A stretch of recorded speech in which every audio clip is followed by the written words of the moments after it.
Hey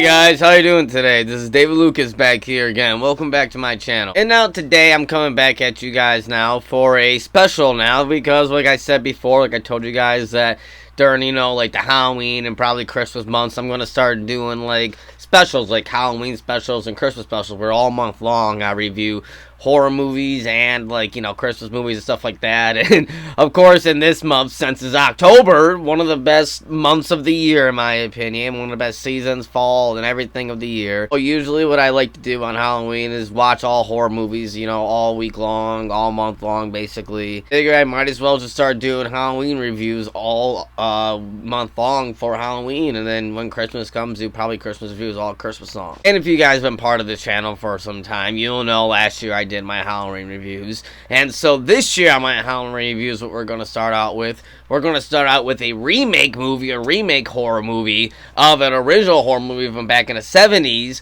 and this remake came out in 2006, I believe, and that is called When a Stranger Calls.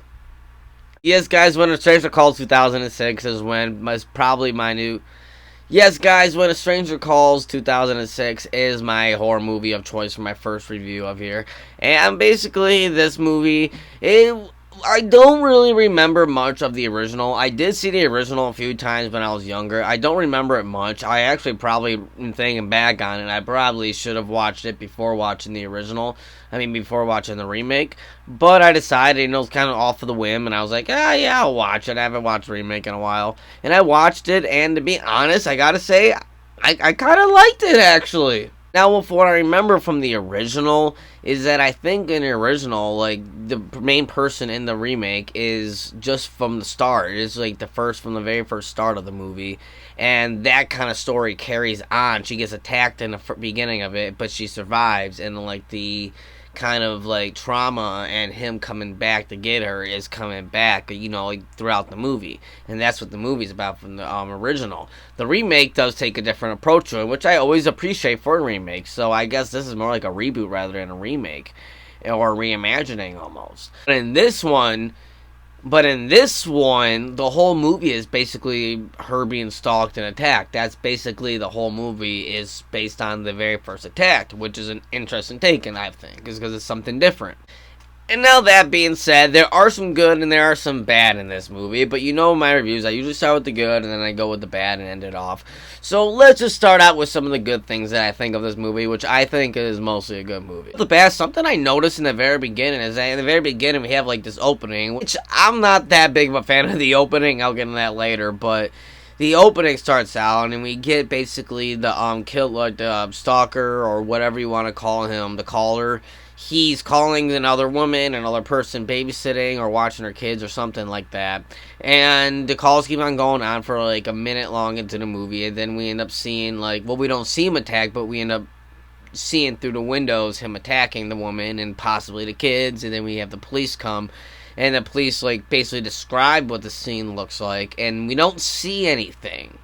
And that's something I really loved about this, is that we don't really see any of the kills. We don't see any of the murders. We don't see any of the stuff actually happening. And I actually really like that they left it up to the theater of the mind. They left it up to the audience to be like, I wonder what that is. Because then I was sitting there, when they didn't show what happened, I remember back when I watched it before, I was like, yeah, I always liked that, how we don't see what he did in the beginning to the woman and the children. We just see the body bags being taken out, and the body bags, like, they're all, like, individual, like, each body person is in individual body bags, because they're ripped to shreds. And I like how they explained how, like, he asked, like, one of the police officers asked the other police officers, like, what was the weapon? And the police officer said, nothing. It was just his bare hands.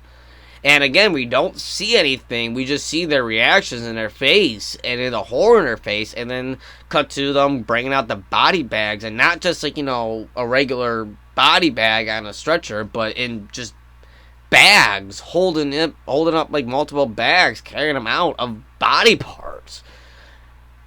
That's terrifying to me, and I really like that opening. I really liked how that started out. It reminds me of like the good old-fashioned type of horror movies, you know what I mean? That's what it reminds me of. It reminds me of what kind of horror I like, where you see the aftermath of stuff, but you don't see it actually happening. You just see the aftermath, and you're looking at the aftermath like, oh, whoa, what the fuck could have happened?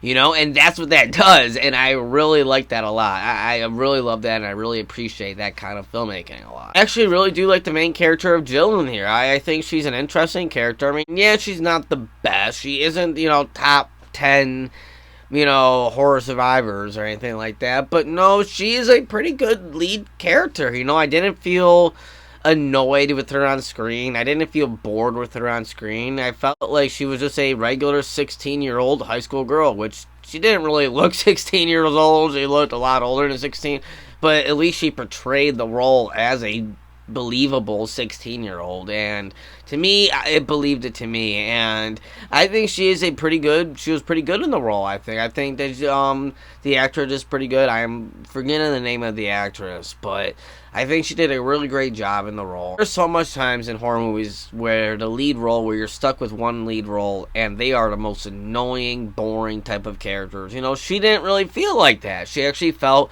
a little bit interesting. She felt like a real person, you know? She felt like a real actual person, and I like that. I love how when some time actually passes in this movie, we get some build-up, and we actually get some build-up with the calls, and the stranger calling her, and then her looking to see lights go off, or shadows move, and stuff like that, or hearing stuff, and we have this big build-up to where we end up getting a little bit of the reveal of the stranger, you know? We get a little bit review. I could call him the stranger, but I think the caller is a more better term to call him, but we get a reveal of him, and I like that, and I like how there's a good build up to it where you're guessing and you're wondering like, oh, what is this gonna be like? What is this final thing gonna be like? And the final build up is pretty good. I like too how the stranger or the caller is kind of represented as like a boogeyman type of thing. It's kind of represented as just a shape, almost like a Michael Myers. It reminds me a lot of kind of like the original thought of Michael Myers. That's what he really does, because the original Michael Myers was, if you know the history, was called the Babysitter Murders,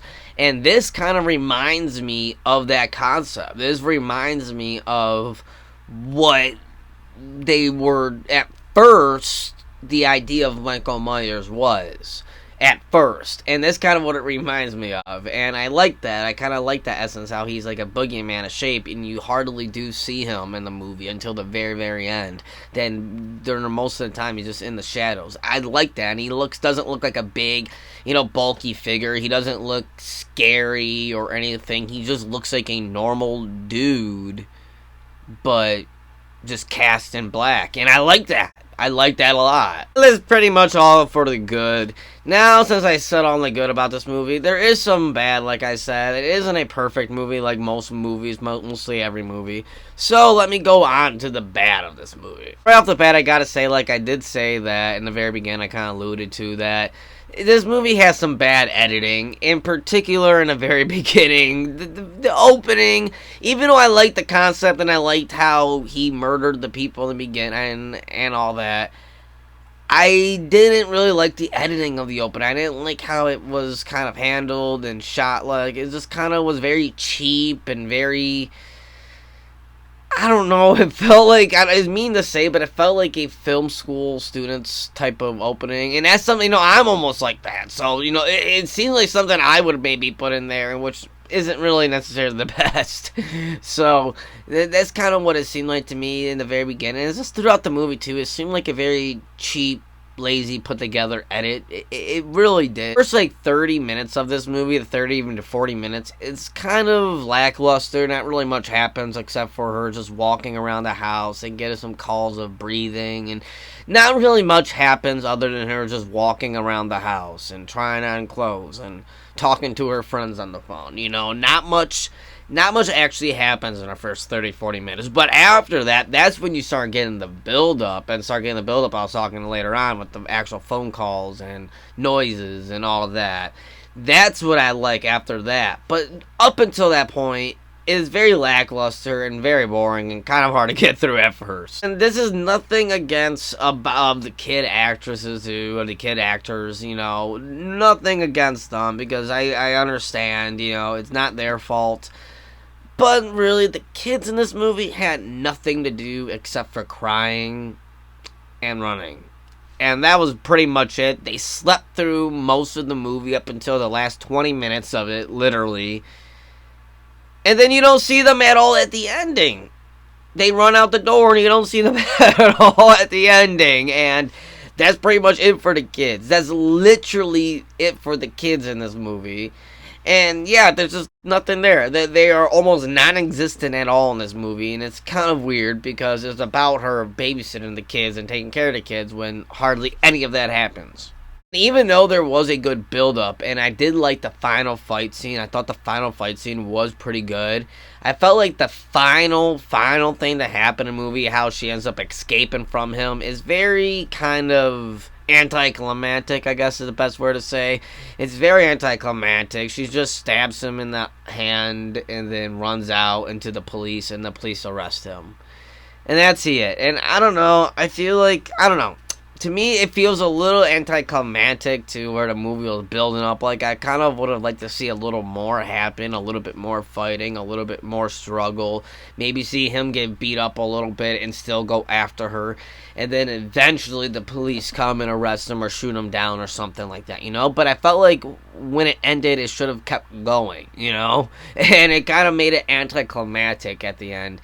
And that's kind of how I felt. And one last thing, too, that I gotta say is that there wasn't really much kills going on.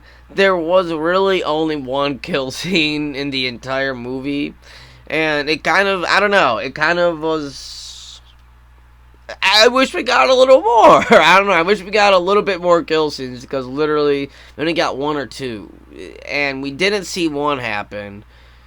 We didn't see the other. We didn't see any of the kills happen, which again I like. But it would have been cool to see him at least stalking somebody else and going after someone else. Maybe, I don't know. We didn't get him much kill scenes. We got like pretty much 3 kill scenes, if I believe. I wish we would have gotten at least a little more. At the end of the. Now, basically, my overall thoughts on the movie is that the And a Stranger Calls, the remake, is a pretty good remake at the end of the day. It does have a good lead. It has a good killer in it. It has a good build-up. And even though it does have an anticlimactic ending, and the first 40 minutes is very lackluster, and there really isn't that much of kills in the movie, and compare that all with the very bad editing in the very beginning. That all being said, it is an enjoyable remake, an enjoyable horror movie when you just want to sit down, have a pizza, and watch a good horror movie during Halloween time. It is a pretty good movie that has some good scares and some good times in the movie. And When a Stranger Calls, I'm going to have to give it, as an overall review, a 7 out of 10. Yes, guys, When a Stranger Calls, the remake, it's a 7 out of 10 for me. Again, it's one of the remakes that I do actually like. One of the horror remakes I like with the Texas Chainsaw Massacre. And even the Chucky remake. I did enjoy the Chucky remake. And even the Friday the 13th remake, too. I did enjoy Friday the 13th remake. I know a lot of people didn't, but I enjoyed the Friday the 13th remake. So, guys, that's pretty much my review of When a Stranger Calls, the remake. Let me know down in the comment section below, and let me know your thoughts on it, because I always love to know your thoughts on the movies. So let me know down in the comment section below, and let me know your thoughts. And as always, if you like this review, make sure you give this video a like and subscribe to my channel. I always appreciate it, and I always appreciate the support all the time. And until next time, guys, we'll see you later.